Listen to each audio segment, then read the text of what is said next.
नमस्कार साथियों, स्वागत करता हूं आपका हमारे सक्सेसफुल स्टडी यूट्यूब चैनल में। और अभिज्ञान शाकुंतलम हम संपूर्ण पढ़ने की तैयारी में हैं, जिसमें हमारी 4 कक्षाएं पूरी हो चुकी हैं और 12 श्लोकों तक हम पहुंच चुके हैं। और आज 13वें श्लोक से हमें अपनी बात को प्रारंभ करना है। कल हमारी बात हो चुकी थी कि साधु साधु लोग मिल जाते हैं, तपस्वी लोग राजा दुष्यंत को मिल जाते हैं और राजा दुष्यंत जिस हिरण को मारने के लिए पीछे दौड़ते हैं तो वो साधु रोक करके कहते हैं कि इन हिरणों को मत मारो, इस हिरण को मत मारो, यह आश्रम का हिरण है। और ऐसा सुनकर के वो राजा दुष्यंत उस हिरण का शिकार करने का प्लान बदल देता है। और उसके बाद जो साधु हैं, तपस्वी हैं, वो उन्हें आशीर्वाद देते हैं कि पुरु के वंश में जन्म लेने वाले राजा दुष्यंत से हमें यही उम्मीद थी। आपने ये जो हिरण को न मारने का फैसला लिया, एकदम सही किया है और आपको भी इसी प्रकार से गुणों से युक्त एक चक्रवर्ती पुत्र की प्राप्ति हो गए। इस प्रकार से यहाँ पर पुत्र प्राप्ति होने की भूमिका को रख दिया था, क्योंकि अभी तक जो राजा के पास रानियां थी, हंस पतिका, वसुमती इत्यादि रानियां, उनसे दुष्यंत को किसी पुत्र की प्राप्ति नहीं हुई थी। तो अब ऐसी कन्या की तलाश थी और एक ऐसी कन्या जिसका नाम था शकुंतला, वो राजा दुष्यंत से कैसे मिली और किस तरीके की कहानी है, उसके लिए चलिए देखते हैं आगे क्या होता है। जब तपस्वी आशीर्वाद देता है कि आपको चक्रवर्ती पुत्र की प्राप्ति हो, तो अन्य साथ में जो 2 तपस्वी थे वो बाहु उद्यम में दोनों हाथों को उठा करके कहते हैं, सर्वथा चक्रवर्तीनम पुत्र मापनुहि, अवश्य ही चक्रवर्ती पुत्र को प्राप्त करें। राजा क्या कहता है? राजा सब प्रणामम, प्रणाम पूर्वक, प्रतिग्रहीतम, प्रतिग्रहीतम अर्थात स्वीकार कर लेता है कि उन्होंने कहा कि आपको चक्रवर्ती पुत्र की प्राप्ति हो, तो उन्होंने हाथ जोड़ करके हाँ मैंने स्वीकार कर लिया। क्योंकि राजा को तो पुत्र की प्राप्ति नहीं हुई थी, वो तो पुत्र चाहता था और उसे इस प्रकार से सर्व गुणों से संपन्न पुत्र की प्राप्ति हो जाए तो फिर कहना ही क्या है। देखिए, वैखानस यानी कि तपस्वी क्या कहता है?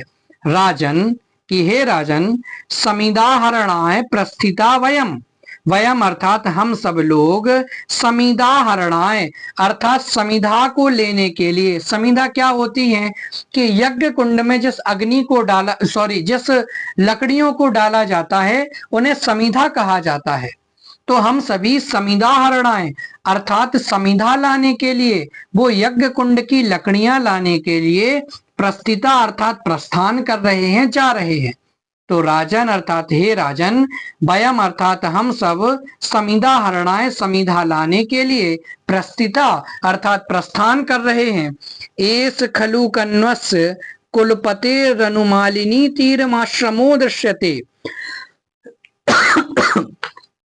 क्या कहता है राजा कि ये जो आपको दिखाई दे रहा है मालिनी नदी के किनारे, कि आपको ये जो मालिनी नदी के किनारे, ये जो सामने मालिनी तीरम आश्रमो, मालिनी नदी के किनारे आश्रम दिखाई दे रहा है, यह कुलपति कन्वस्य, ये वास्तव में कुलपति कन्नो का है या महर्षि कन्नो का है। कि राजन, ये अर्थात यह है कन्वस्व कुलपति या कुलपति कन्वस्व, कुलपति कन्नो का मालिनी तीरम आश्रमो दृश्यते, मालिनी नदी के किनारे, मालिनी नदी के तट पर आश्रम दिखलाई दे रहा है। एक कौन थे कन्नो? महर्षि कन्नो शकुंतला के पालित पुत्र पिता थे, जिन्होंने शकुंतला को प्रारंभ से पाला पोसा था। न चेत अन्य कार्याति पाततः प्रविश्य प्रतिग्रह्यताम अतिथेया सत्कारः। क्या कहते हैं वो तपस्वी? यदि आपको अन्य कार्याति पातः, यदि आपको अन्य किसी भी कार्य का अतिपात नहीं हो, किसी भी अन्य कार्य के लिए विलंब नहीं हो रहा हो, तो कृपया करके इस आश्रम में प्रविश्य अर्थात प्रवेश करके प्रतिग्रह्यताम ग्रहण कीजिए, आतिथेय सत्कार अर्थात अतिथि सत्कार को ग्रहण कीजिए। कि यदि आपको और किसी कार्य के लिए विलंब नहीं हो रहा हो, चूंकि आप राजा हैं, तो राजा को अनेकों कार्य होते हैं, तो यदि आपको और किसी प्रकार का कार्य नहीं हो, कहीं और नहीं जाना हो, तो कृपया करके प्रवेश करके हमारे आश्रम में अतिथि सत्कार का लाभ लीजिए, जलपान इत्यादि कीजिए। अपीचा और भी कहते हैं वो तपस्वी क्या कहते हैं, पहले एक बार इसका अर्थ देख लेते हैं। वैखानस अर्थात वो तपस्वी कहता है कि हम लोग समिधा लाने के लिए निकले हुए हैं, अर्थात जा रहे हैं। ये जो सामने मालिनी नदी के तट पर कुलपति कन्नों का आश्रम दिखलाई पड़ रहा है, यदि आपको किसी अन्य कार्य के लिए विलंब नहीं हो रहा हो, देरी नहीं हो रही हो, तो वहां जाकर अतिथि जनों के योग्य सत्कार को स्वीकार कीजिए। और भी चलिए देखते हैं क्या अब एक श्लोक दिया गया है। क्या है श्लोक? वो तपस्वी ही बोलता है इस श्लोक को। रम्यास्तपोधनानां प्रतिहत विघ्नाः क्रियाः समवलोक्य ज्ञास्यसि कियद् भुजो में रक्षति मौर्वी क्रीडांकयति। क्या कह रहे हैं कि रम्याः अर्थात मनोरम, रम्याः अर्थात मनोरम क्या है? तपोधनानाम कि जो तप के धन स्वरूप हैं, तप के भंडार स्वरूप हैं, तप के खजाने स्वरूप हैं। और तप के भंडार या धन स्वरूप कौन होते हैं? तो तपस्वी होते हैं। कौन होते हैं? कि तपस्वी होते हैं। तो रम्याः अर्थात मनोरम, तपोधनानाम अर्थात तपस्वियों की, बहुवचन है, षष्ठी का बहुवचन। तो तपस्वियों की प्रतिहत विघ्नाः कि जहां पर विघ्न उपस्थित नहीं होते हों, विघ्नों से रहित, तो तपोधनों की अथवा तपस्वियों की प्रतिहत विघ्नाः अर्थात विघ्नों से रहित, और रम्याः अर्थात अनुपम, मनोरम क्रिया अर्थात क्रियाओं को, यज्ञ आदि कार्यों को, समवलोक अर्थात अवलोक अर्थात देखकर, और समवलोक अर्थात अच्छी तरह से देख करके, ज्ञास्यसि अर्थात आप जान जाओगे, ये आप जान लोगे। क्या जान लोगे कि कियत अर्थात कितनी, भुजो अर्थात भुजा, भुजाएं, कितनी भुजा, में अर्थात मेरी, रक्षति अर्थात रक्षा करती है, कि मेरी भुजा कितनी रक्षा करती है। किससे? मौर्वी क्रीडांक। क्या कहा? मौर्वी क्रीडांक। तो मौर्वी क्रीडांक क्या होता है? कि मौर्वी क्रीडांक होता है प्रत्यंचा के चिन्हों से विभूषित। क्या? प्रत्यंचा के चिन्हों से विभूषित। क्या अर्थ हो गया मौर्वी क्रीडांक का? प्रत्यंचा के चिन्हों से विभूषित मेरी भुजाएं कितनी रक्षा करती हैं, ये आप स्वयं जान जाओगे। ठीक है ना? तो राजन लोग जब बार बार धनुष चढ़ाते हैं, वो प्रत्यंचा डोरी खींचते हैं, हाथ पीछे की ओर लेते हैं, तो कहते हैं कि हम तो यही काम करते हैं। तो भैया वास्तव में आप ये प्रत्यंचा के चिन्हों से सुशोभित विभूषित आपकी भुजाएं कितनी रक्षा करती हैं, ये आप ज्ञास्यसि, ये आप खुद ही जान जाओगे। तो तपस्वी लोग क्या कहते हैं कि देखो भैया, वास्तव में तो जहां पर राजा के कारण से तपस्वियों को कोई विघ्न उपस्थित नहीं हो रहा हो, निर्धन लोग बड़े सुख पूर्वक रह रहे हो, प्रजा में कोई दुखी नहीं हो, उसी राजा के राज्य की सफलता मानना चाहिए। तो वैखानस कहते हैं, वो तपस्वी बोलता है कि आप अतिथि सत्कार का लाभ तो लीजिए, लेकिन उसके साथ में ये भी देख लीजिए कि आपकी भुजाओं में कितना बल है। आपकी भुजाओं में असीम बल है, जिसके कारण से आज हम विघ्नों से रहित होकर के क्या कर पा रहे हैं? अपनी तपस्या, यज्ञ आदि क्रियाओं को कर पा रहे हैं। तो इसको यदि आपको जानना हो तो आप आश्रम जाकर के इन सभी बातों को देखेंगे, तो आप समझ जाएंगे कि आपकी भुजाएं कितनी हम लोगों की रक्षा कर रही है। एक बार सामान्य अर्थ देख लेते हैं कि रम्या अर्थात मनोरम, तपोधनानाम अर्थात तपस्वियों की, और प्रतिहत विघ्ना अर्थात विघ्नों से रहित। तो तपस्वियों की, प्रतिहत विघ्ना अर्थात विघ्नों से रहित, और रम्या अर्थात मनोरम, क्रिया अर्थात क्रियाओं को, समवलोक अर्थात देख करके, ज्ञास्यसि आप खुद जान जाओगे कि मौर्वी क्रीडांक प्रत्यंचा के चिन्हों से विभूषित में भुजा कियत रक्षति अर्थात मेरी भुजाएं कितनी रक्षा करती हैं। कियत अर्थात कितनी, कियत अर्थात कितनी। चलिए आगे बढ़ते हैं, अन्वय से देख लेते हैं। तपोधना नाम अर्थात तपस्वियों की, प्रतिहत विघ्नाः अर्थात विघ्नों से रहित, रम्याः अर्थात मनोरम, क्रिया अर्थात क्रियाओं को, समवलोक्य अर्थात देखकर, मौर्वी कणांक अर्थात प्रत्यंचा के चिन्हों से विभूषित, में अर्थात मेरी, भुजा अर्थात भुजाएं, कियत अर्थात कितनी, रक्षती अर्थात रक्षा करती हैं, इति ज्ञास्यसि इस प्रकार से आप जान जाओगे, जान लोगे। हिंदी अनुवाद। तपस्वियों की विघ्नों से रहित तथा मनोरम यज्ञादि कार्यों को भली भांति देखकर प्रत्यंचा के चिन्हों से सुशोभित मेरी भुजा कितनी रक्षा करती है, ये आप जान लोगे। चलिए इस प्रकार से अर्थ हो गया।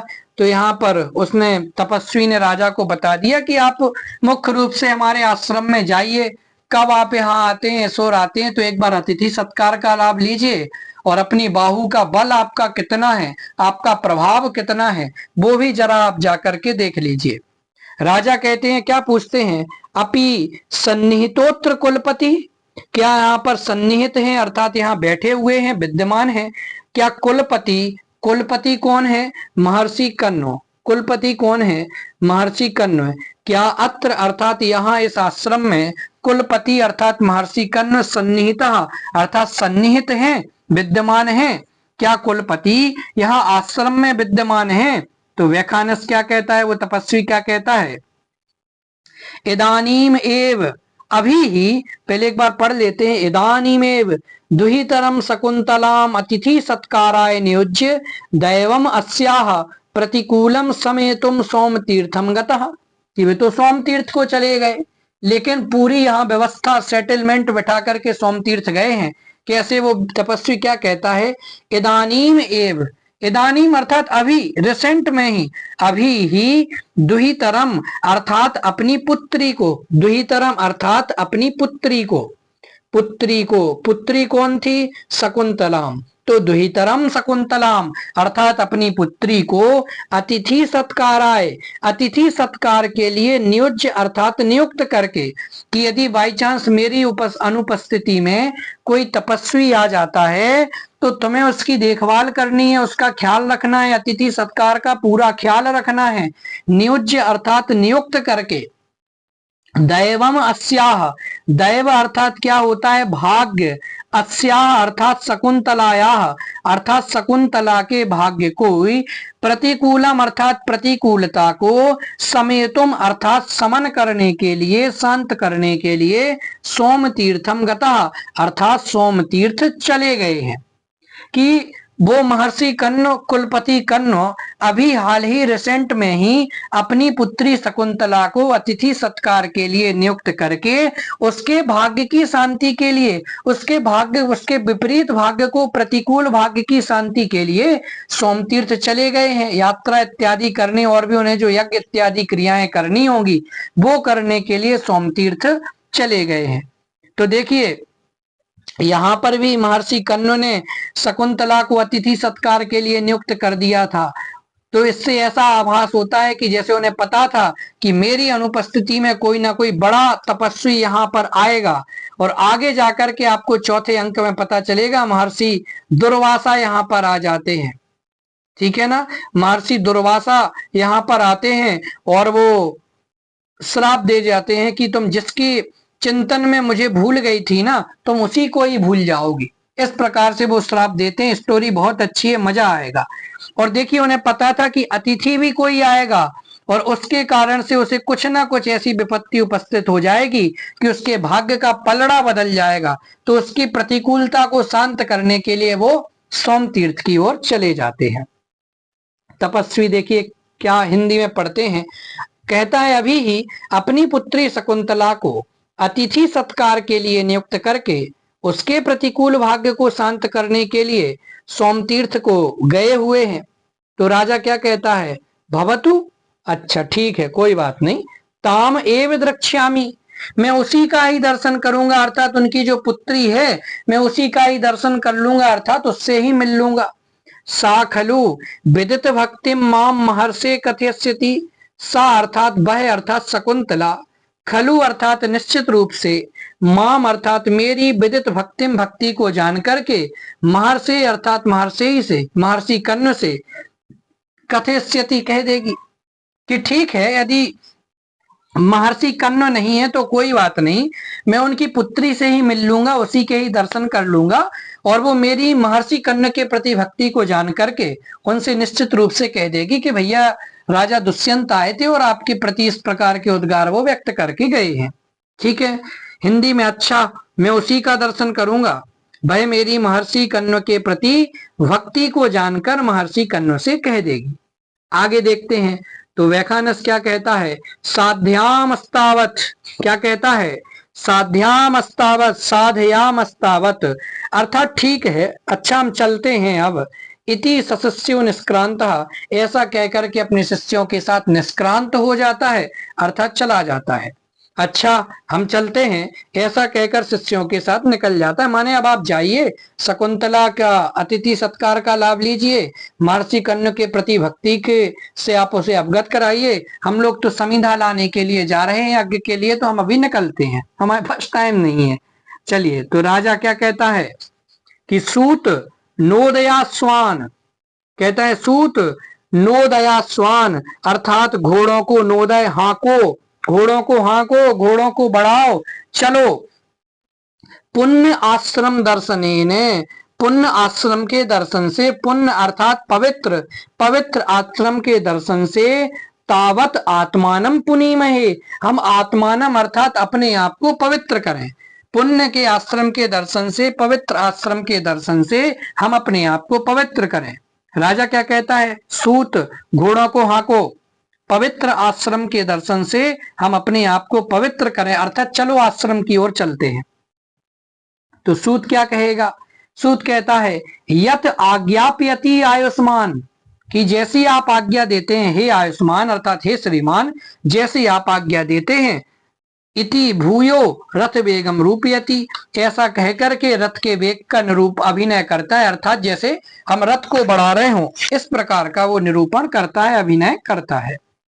राजा क्या कहता है, समन्तात अवलोक्य, समन्तात अर्थात चारों ओर देख करके, अवलोक्य अर्थात देख करके, क्या कहता है, सूत अर्थात हे सूत, अकथितः अपि, बिना कहे हुए ही, ज्ञायत ज्ञात हो रहा है, जानने में आ रहा है, बिना कहे हुए भी, अकथिता अपि बिना कहे हुए भी, ज्ञायत जानने में आ रहा है कि अयम भोगा तपोवनस्येति, कि क्या कह रहे हैं कि अयम अभोगस तपोवनस्येति, कि ये अभोग की माने ये तपोवन की सीमा है, तपोवनस्येति कि ये तप, अयम अभोगस तपोवनस्येति कि ये जो है तपोवन की सीमा है, ऐसा बिना कहे हुए ज्ञात हो रहा है।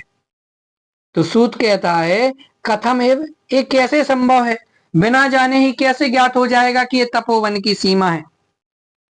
तो राजा कहता है किम न पश्यति भवान, क्या तुम्हें दिखाई नहीं दे रहा है, क्या आप देख नहीं रहे हैं, एह ही क्योंकि यहाँ पर, क्या आप देख नहीं रहे हैं क्योंकि यहाँ पर कौन कौन से लक्षण दिखाई देते हैं। अब देखिए, तो वो श्लोक बताता है, 14 नंबर का श्लोक है, देखिए, नीबारा सुख गर्भ कोटर मुख भ्रष्टास्तरूणामधा प्रस्निग्धा क्वचिदिंगुदी फलभिदः सूच्यन्ते भूपलाः विश्वासोपगमाद्विभिन्न गतयः शब्दं सहन्ते मृगा स्तोयाधार पथाश्च वल्कलशिखा निस्यन्द रेखांकितः।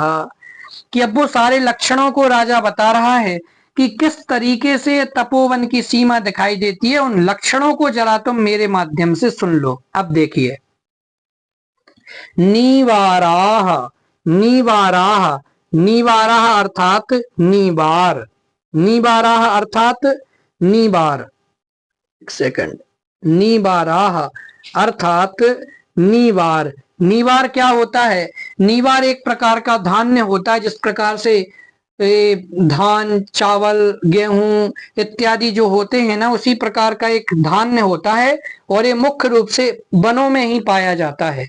तो नीवार अर्थात एक प्रकार का धान्य समझ लीजिए, कोई आहार भोजन समझ लीजिए। तो नीवाराह अर्थात नीवार कैसे हैं?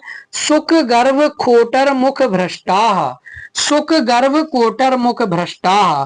सुख गर्भ यानी जो सुखों से युक्त ऐसे कोटर हैं। कोटर आप जानते हैं कि वृक्ष में कोटर ये होल बने हुए देखे दिखाई देते, जिनके अंदर गिलहरी भी रहती हैं, कहीं तोते भी रहते हैं। तो वन्य पशु पक्षियों को वो अपना आवास बना लेते हैं। तो नीवारा अर्थात नीवार। सुख गर्भ कोटर मुख।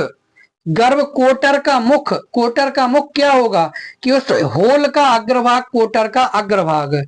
तो नीवार सुकों के कोटर से युक्त, ठीक है ना, सुकों के कोटर से के अग्रभाग से युक्त, भ्रष्ट अर्थात गिरे हुए, कि सुकों से युक्त कोटरों के अग्रभाग से गिरे हुए, नीवाराह अर्थात नीवार, तरुणाम अर्थात वृक्षों के, अधः अर्थात नीचे। अब आपको लगा लेना है दृश्यन्ते अर्थात दिखाई दे रहे हैं।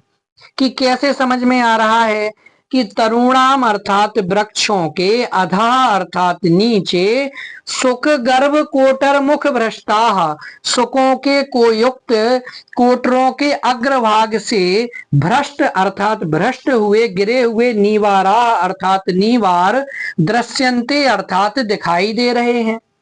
ठीक है ना। क्या होता है कि एक स्वाभाविक वर्णन किया गया है कि वृक्ष के जो पर कोटे हैं, जो कोटर हैं, उसमें जो सुकों तोते हैं, उनके छोटे छोटे से पक्षी विराजमान हैं, वहां बैठे हुए हैं, उसमें हैं जो अभी उड़ नहीं सकते हैं। तो उनके जो माता पिता होते हैं, जो सुख पक्षी बड़े वाले होते हैं, वो सुख आ करके उन्हें नीवार खिलाते हैं, भोजन खिलाते हैं। तो बच्चों को जब भोजन खिलाते हैं तो जाहिर सी बात है वो भोजन भी नीचे गिरता है, ठीक है ना। तो वही उनके जो कोटर हैं, उन कोटर के नीचे ही वो नीवार गिरे हुए दिखाई दे रहे हैं। तो ये लक्षण नंबर 1 है कि ये आश्रम की सीमा है। दूसरी बात क्या कहते हैं? प्रस्निग्धाः। प्रस्निग्धाः अर्थात चिकने, क्वचित अर्थात कहीं पर, इंगुदी फल विदा। इंगुदी फल विदा अर्थात इंगुदी के फलों को, विदा अर्थात तोड़ने वाले।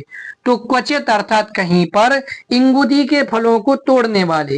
ये इंगुदी का फल क्या होता है कि इस इंगुदी के फल में से कोई एक विशेष प्रकार का तेल निकलता है। उस तेल को जो निकाल करके जो तपस्वी लोग होते थे वो अपने प्रयोग में लाते थे। अब जाहिर सी बात है, इसमें तेल है तो इनमें चिकनाहट भी रहती थी, इसलिए जो पत्थर हैं, जब उनमें पत्थर मारेंगे तो निश्चित रूप से उसमें भी वो चिकनाहट वाला वो तेल लग जाएगा, तो पत्थर भी चिकने हैं।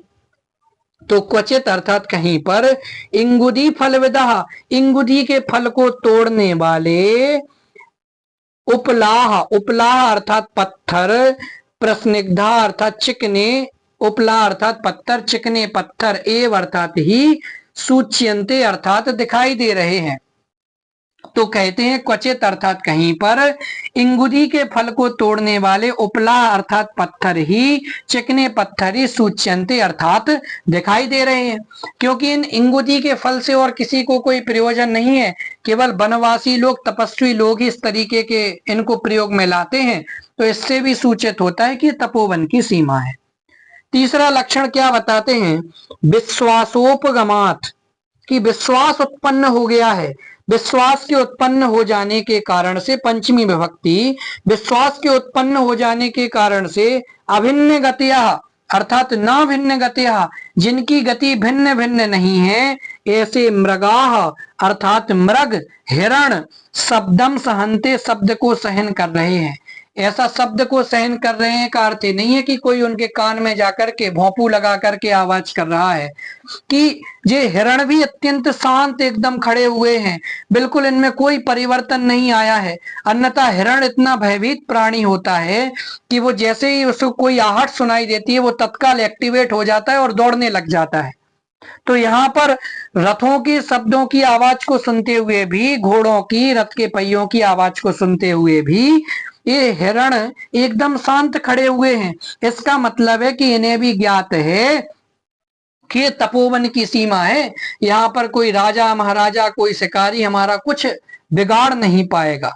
इसलिए वो कहता है कि विश्वासोपगमात, ऐसा विश्वास तो केवल तपोवन के मृगों में ही हो सकता है। तो विश्वास के उत्पन्न हो जाने के कारण से अभिन्न गतिया अर्थात जिनकी गति भिन्न नहीं है, ऐसे मृगा अर्थात हिरण शब्दम सहनते अर्थात शब्द को सहन कर रहे हैं।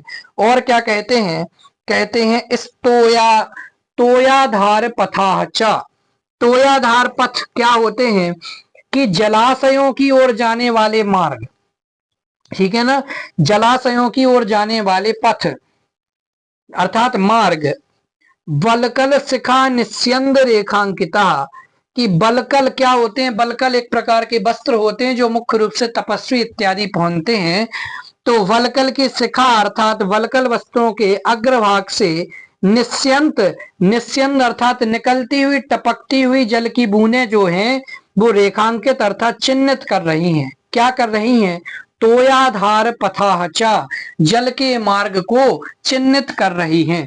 कि वलकल वस्त्रों के शिखा अर्थात अग्रभाग से निस्यंद अर्थात निकलती हुई टपकती हुई जो जल की बूंदें हैं वे तोयाधार पताह अर्थात जल के मार्ग को चिन्हित कर रही हैं, जलाशयों को चिन्हित कर रही हैं।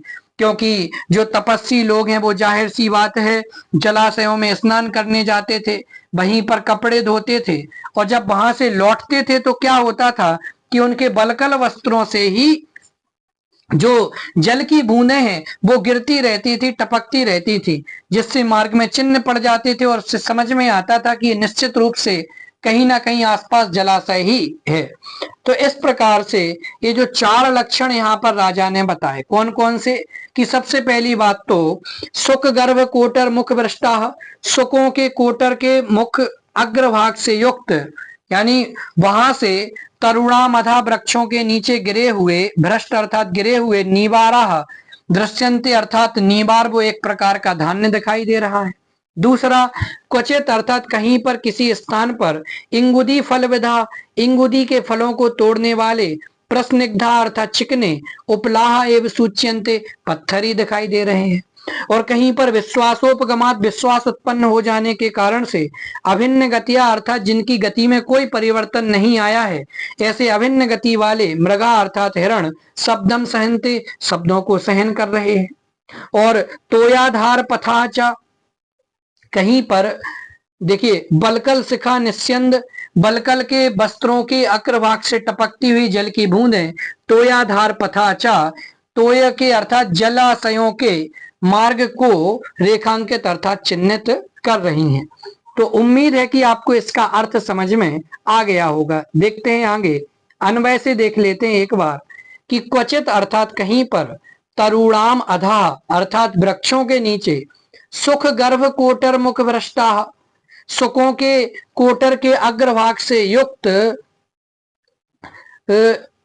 नीबारा अर्थात नीबार दृश्यंते अर्थात दिखाई दे रहे हैं। क्वचित अर्थात कहीं पर इंगुदी फल विधा, इंगुदी के फलों को तोड़ने वाले, प्रस्निग्धाह अर्थात चिकने, उपलाह एवं सूच्यंते अर्थात पत्थर भी दिखाई दे रहे हैं। और क्वचित अर्थात कहीं पर विश्वासोपगमात विश्वास के उत्पन्न हो जाने के कारण से अभिन्न गतिया अर्थात भिन्न गति वाले मृगा शब्दम सहनते जो मृग हैं वो रथ के शब्द इत्यादि को सहन कर रहे हैं। और क्वचित चा कहीं पर क्या हो रहा है, तोयाधार पथाह अर्थात जलाशयों के मार्ग सूचित हो रहे हैं। कैसे, बलकल शिखा निस्यंद रेखांकिता, उनको कौन सूचित कर रहा है कि तपस्वियों के बलकल वस्त्रों से धुले हुए बलकल वस्त्रों के अग्रभाग से टपकती हुई जल की बूंदें जलाशयों के मार्ग को प्रशस्त कर रही हैं।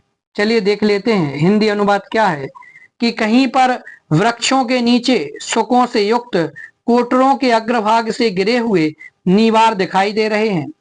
कहीं पर इंगुदी के फलों को तोड़ने वाले चिकने पत्थर ही दिखाई पड़ रहे हैं। और कहीं विश्वास के उत्पन्न हो जाने के कारण एक जैसी गति वाले भय के कारण हरिणों की गति में परिवर्तन हो जाता है, परंतु आश्रम में किसी प्रकार का भय नहीं है, अतएव विश्वस्त मृग एक ही गति से चल रहे हैं। मृग रथ के शब्द को सुन रहे हैं और कहीं पर जलाशयों की ओर जाने वाले मार्ग बलकल वस्त्रों के अग्रभाग से टपकती हुई जल की रेखाओं से चिन्हित दिखाई दे रहे हैं। तो इस प्रकार से 2 श्लोक हमने देखे। चूंकि हमें कक्षा केवल आधे घंटे की रखनी है, इससे ज्यादा नहीं, तो आज चूंकि थोड़ा सा कठिन श्लोक था, लेकिन उम्मीद है मैंने अपनी क्षमता से अधिक आपको समझाने का प्रयास किया है। तो आज हमारे 2 ही श्लोक हो पाए, चूंकि 15वें श्लोक तक का हमारा टारगेट था। लेकिन कोई बात नहीं, कल 15वां श्लोक हमारा हो जाएगा, 16वां श्लोक हो जाएगा और 17वां श्लोक भी हो जाएगा। ठीक है ना। और हो सकता है कि 18वां श्लोक भी हम पूरा करें, लेकिन हमें बड़े अच्छे ढंग से अभिज्ञान शाकुंतलम को पढ़ना है, इसलिए पढ़ते हुए चलेंगे। उम्मीद है आपको कक्षाएं पसंद आ रही होंगी। आप रेगुलर ढंग से इन कक्षाओं को सुनते रहिए। धन्यवाद।